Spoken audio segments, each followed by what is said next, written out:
Welcome to Pets in Paradise TV, the show that explores the relationship between humans and animals in one of the most beautiful places on Earth, Hawaii. Here's what's coming up in the next half hour.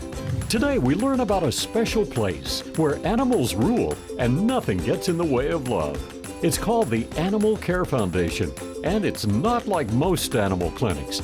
We'll follow the story of Zion, a dog who was severely injured, but with remarkable care and attention is getting another shot at just being a dog. A fun, energetic, and very lucky dog. We'll also see nails getting clipped and beaks being trimmed, and a kitten who needs those 9 lives. It's all ahead on Pets in Paradise TV.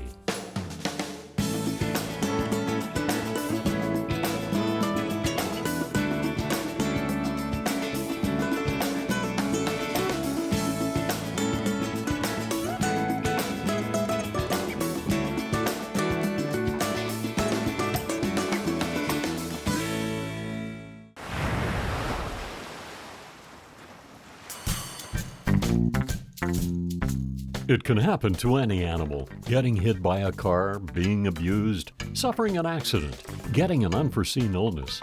It's all part of daily life at the Animal Care Foundation, where the animals rule, care is unsurpassed, diets are vegan, and the staff has pure love for their patients. Good girl. We have a dog here that's been hit by a car, so it's medical boarding. This is Zion, and today has been a long time coming. When she came in, she looked pretty bad. She had a huge open wound across her chest, exposing skin, muscle, and bone. She's been at the Animal Care Foundation for 6 months after a horrible car accident. This wound was so deep, it came all the way back to here, all the way down to here, all the way up to here, and now all we have left in 6 months, pretty amazing, is this one little spot and this one little spot. While everyone is happy Zion is going home, it's bittersweet to see her go. She's one of the toughest little dogs I can honestly say I've ever met, so we're all kind of attached to her. You see, here at the Animal Care Foundation, pets come first. They're treated like people. This clinic runs under a specific mission. It is animal-centric and it's rights-oriented as well. The rights and the animal-centric persuasion kind of permeates everything.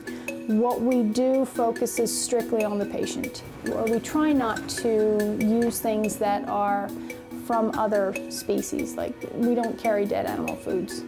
Nothing that's not vegan, except for certain medications which we cannot replace. Dr. Sabina DiGiacomo and the Animal Care Foundation see a wide array of animals, all with different needs. She's okay. She's cool with all these cats here. Okay, well, we had a client come in with their dog Ginger, is like a little terrier. Yeah, she's fine. She just gets a little bit anxious when she has to have her nails clipped. A lot of times they will be not willing to let you clip their nails. Generally, we like to have somebody who's holding the animal and then somebody who's clipping. That's ideal, but usually we're by ourselves, so we have to get creative. You may not think of nail clipping to be a medical need, but it is. If nails are too long, they can lead to bad posture, become ingrown, and even get snagged.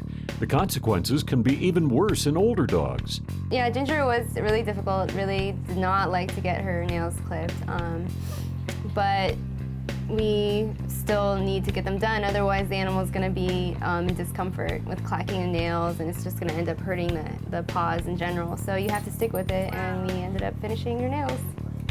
This is one of the worst ones. All right. Good girl. I don't know why I didn't get coming. One patient out the door, and another one comes in. This kitten got a little bit too cold, and when they do that, they can't process food properly.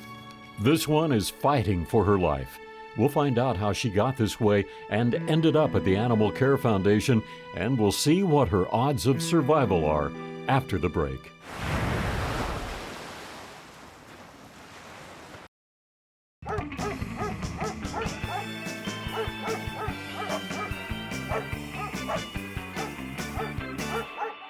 We've all heard the saying that a cat has 9 lives. Well, naturally, a cat has only 1 life. But why does the old saying specify 9 lives? Many people believe that cats have 9 lives specifically is because 9 is a magic number, a mystic number involving traditions and religions.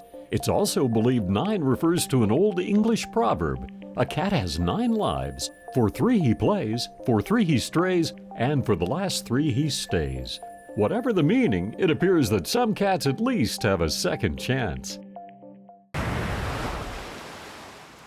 Welcome back to Pets in Paradise TV. Somehow, this kitten used up several of her 9 lives, and she's now at the Animal Care Foundation fighting for at least one of them. Kitty's hypothermic, hypoglycemic. This tiny kitten was dropped off at the clinic anonymously with just a note saying, "Found in dumpster." Okay, you're gonna give just the tiniest little bit. What we're gonna do is rehydrate her. No gagging, no coughing, these are in. And we're only gonna give her about 5 cc's. Get some good food down her, bring her back up to body temperature, and 50-50.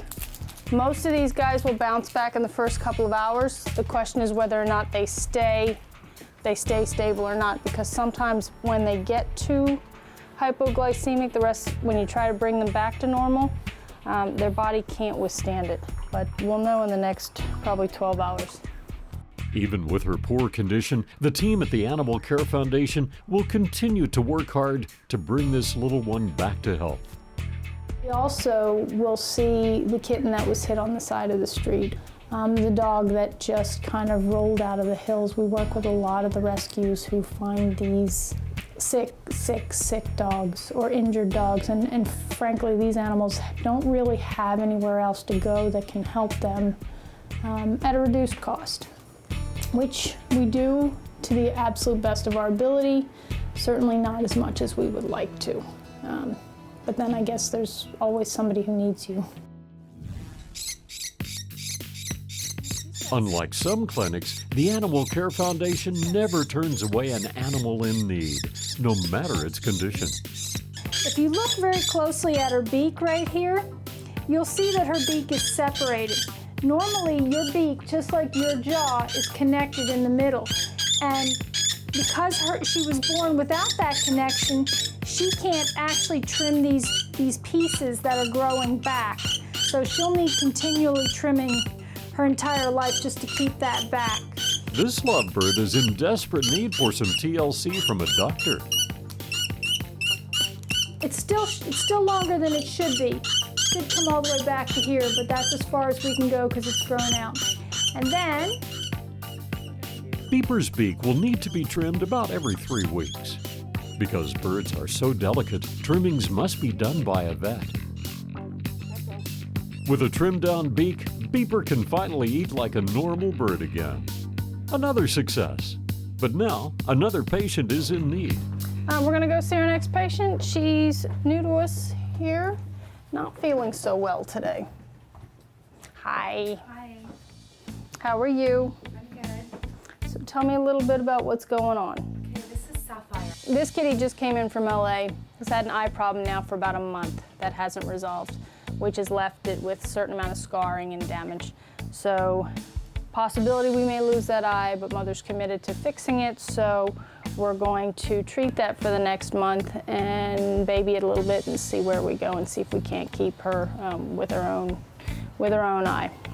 As much of the Foundation's work is about treating wounds and illnesses, it also works on preventing animals from getting sick. The standard phone call is, what do vaccinations cost?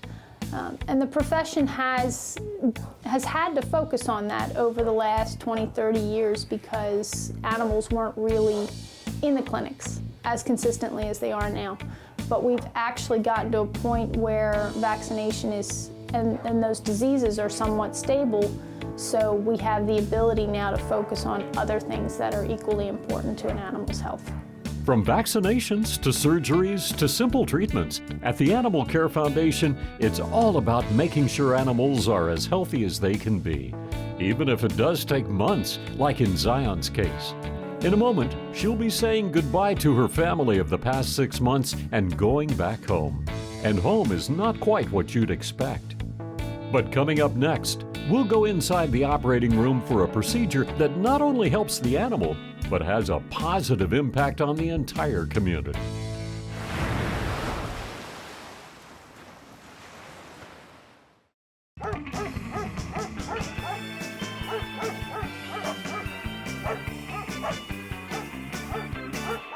Want more proof that neutering is important? Answer this. If left alone, how many kittens can a pair of cats produce over 10 years?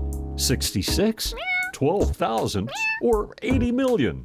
2 unneutered cats, if left alone for 10 years, could produce a staggering 80 million offspring. I think it's time to get serious about neutering. Welcome back to Pets in Paradise TV.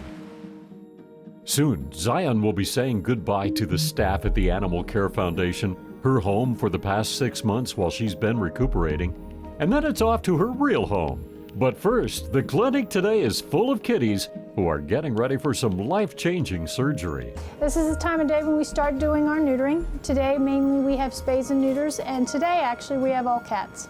Spaying and neutering is incredibly important as a procedure in the veterinary field for 2 reasons. One, it stops a lot of health issues, cancer, fighting abscesses, behavioral issues as well, that are just not conducive with our lives.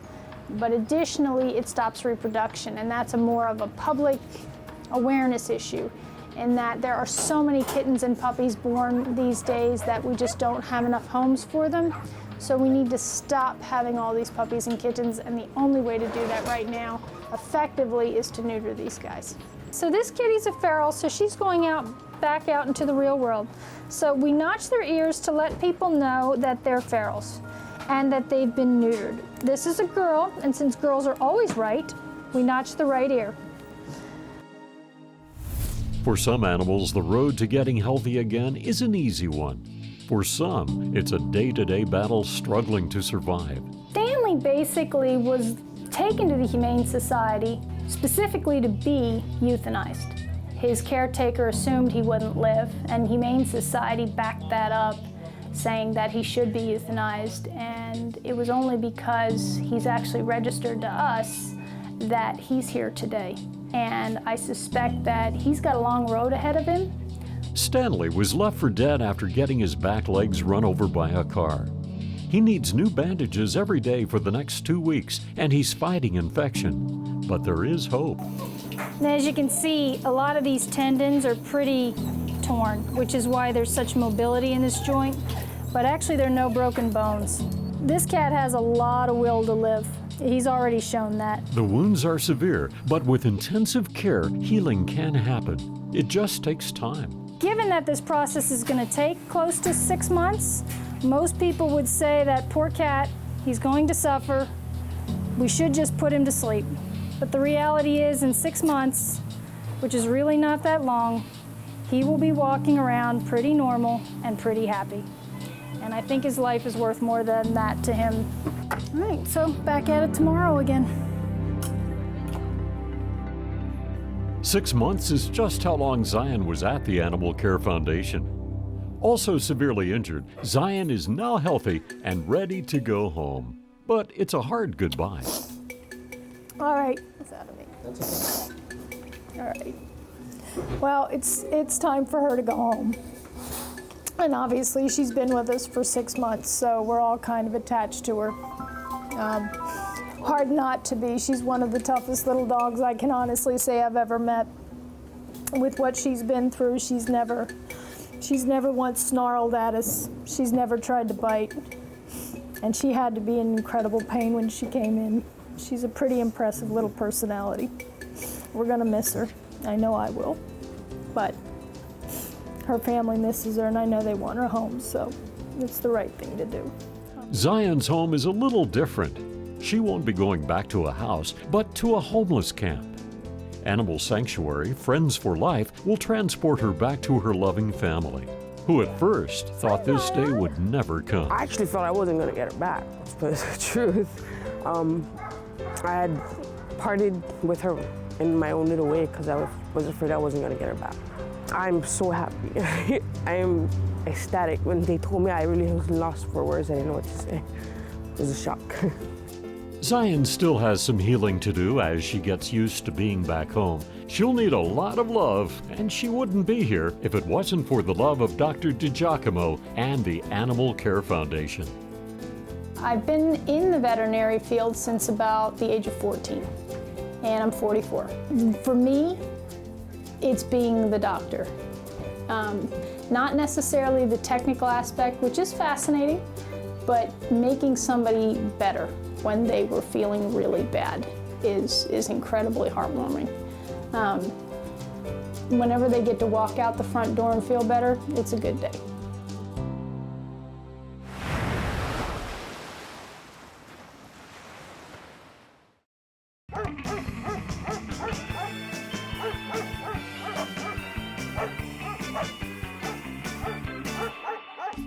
What's the color of your dog's tongue? Is it black, spotted, or pink? Well, it's probably pink. The truth is, practically all dogs have pink tongues, with very few exceptions. The most notable is the Chow, which has a black tongue. But some are spotted, but those spots are usually on a pink tongue. It's not a bad idea to take a look at your dog's tongue occasionally. If it shows any signs of discoloration, bumps or lumps or swelling, it could be the sign of a physical ailment that needs to be checked. Some dogs are willing to show you their tongues at the drop of a hat, but others may need some coaxing. But take a look. A healthy dog usually has a healthy and pink tongue. Welcome back to Pets in Paradise TV. There are more than 500 dog breeds, ranging from the world's smallest, the Chihuahua, to the mighty Great Dane. Our goal is to pick one and learn all about it in It's All About the Breed. Today, it's all about the third most popular breed of dog, the Golden Retriever. Originally a hunting dog from Scotland, the Golden Retriever was developed in the mid-1800s by crossing Water Spaniels with other types of retrievers. The Golden is a large dog that got its name because of its ability to retrieve shot game undamaged in the field. That talent is amplified by the fact that they also love water, are great swimmers, making them perfect to retrieve waterfowl. There are three types of Golden Retrievers: the British, the American, and the Canadian. Their top coats are water resistant and somewhat wavy, and they shed throughout the year. Their undercoat keeps them cool in summer and warm in winter. They shed their undercoats twice a year. They're also known for the feathering on the backs of their forelegs and heavy feathering on the front of their necks and the bottom of their tails. Kindly, friendly, and confident. Those are the three words that are used to describe the temperament of the Golden. They make great family pets and are especially good with children. They're not a one-man dog. They're just as friendly to visitors as they are with their family. That trait does not make them a good candidate to be a watchdog. The Golden Retriever is known for being extra smart and is ranked 4th in the prestigious book The Intelligence of Dogs, just behind the Border Collie, the Poodle, and the German Shepherd. The ranking is based on obedience command trainability. The average weight of a male Golden is 65 to 75 pounds, females 55 to 65. They have a lifespan of 11 to 12 years. They are prone to some specific health issues, including obesity and hip dysplasia, but the most common cause of death is cancer, the breed's biggest killer. Some also suffer from eye and heart problems. If you own a Golden, expect to spend some time brushing at least once a week, once a day if it's during shedding season. They also need to have their ears cleaned regularly to avoid ear infections. They are very eager to play, as any Golden owner will tell you, and are naturals at dock diving. And of course, they need a good period of physical exercise each day. Intelligent, great with children, and easy to train. Add it all up and you've got one of the greatest pets around. And now you know all about the Golden Retriever, the third most popular dog. But here's a question for you. Do you know what the 5 most popular pets are? Well, number 1 is easy. It's dogs. And it should come as no surprise that cats are number 2. Numbers 3 through 5, though, may be a little tougher. In third place is a pet that's not cuddly at all. It's fish. Aquariums abound, making little swimmers of all types the third most popular pet. In fourth place, it's birds. Parakeets, parrots, finches, lovebirds, cockatoos, cockatiels, macaws, you name it. Fourth place is for the birds. To round out our top 5, you can think about cuddly again. It's the rabbit. That's right, bunnies are very popular pets. In fact, the American Veterinary Medical Association estimates that there are over 6 million rabbits living as pets in over 19 million homes. That's it for this episode of Pets in Paradise TV. Thanks for watching.